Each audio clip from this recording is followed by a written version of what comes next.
오늘 국회에서 일제강제징용 해법 논의를 위한 공개 토론회가 열렸습니다. 한일 간 최대 갈등 현안에 대한 해법 도출을 위해 각계 의견을 최종적으로 수렴하는 자리로 제3자를 통해 피해자에게 먼저 변제하는 방안이 가장 유력하게 거론됐습니다. 이처럼 정부의 공식 입장이 확인된 것은 처음인데요. 자세한 내용은 취재기자 연결해서 들어보겠습니다. 한상영 기자.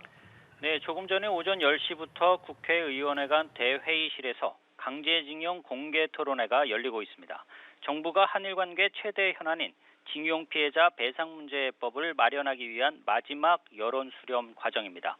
외교부와 일제 강제동원 피해자 재단의 기존 경과와 일본과의 협상 과정, 그리고 해법안 검토 결과 발표도 있었는데요. 일본을 담당하는 서민정 외교부 아시아 태평양 국장은 그동안 4차례 진행한 민간 협의회를 통해 제3자 대위 변제, 중첩적 채무 인수 등 다양한 해법안을 논의해왔다고 했는데요. 검토 결과 핵심은 법리 선택보다 피해자들이 제3자를 통해서도 우선 판결금을 받아도 된다는 점에 있다고 밝혔습니다. 그러면서 원고인 피해자와 유가족에게 직접 수령 의사를 묻고 동의를 구하는 과정을 반드시 거칠 예정이라고 강조했습니다. 피해자들이 제3자로부터 변제를 수령할 경우 그 지급 주체는 강제동원지원재단이 바람직한 주체로서 의견이 수렴됐다고 서 국장은 설명했습니다. 다시 말해 재단 주도로 한국 기업 등을 통해 기금을 조성해 일본 피고 기업 대신 피해자에게 배상금을 먼저 지급하는 방식이 가장 유력하다는 의미입니다. 정부는 이번 토론회에서 피해자 측과 시민단체, 학계, 언론계 전문가의 의견을 최종적으로 수렴한 뒤 조만간 해법을 제시할 것으로 예상됩니다.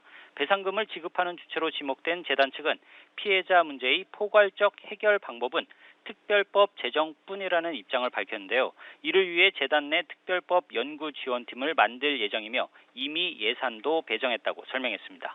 이와 함께 재단 정관에 한일 양국 간 과거를 직시하고 성숙한 관계로 나아가는 구절 등이 들어간 정관 변경 추진 내용도 공개했습니다. 하지만 최종 해법안이 나오기까지 해결해야 할 과제도 적지 않습니다. 먼저 피해자 측은 일본의 피고 기업이 기금 조성에 참여하고 일본 정부와 기업이 사과도 해야 한다고 요구하고 있는데 일본 측이 어느 정도 호응할지 불확실한 상태입니다. 게다가 피해자 일부는 이번 토론회 보이콧을 선언했고 야당 의원 사이에선 내부 의견 수렴 절차가 없었다는 비판의 목소리까지 나왔습니다.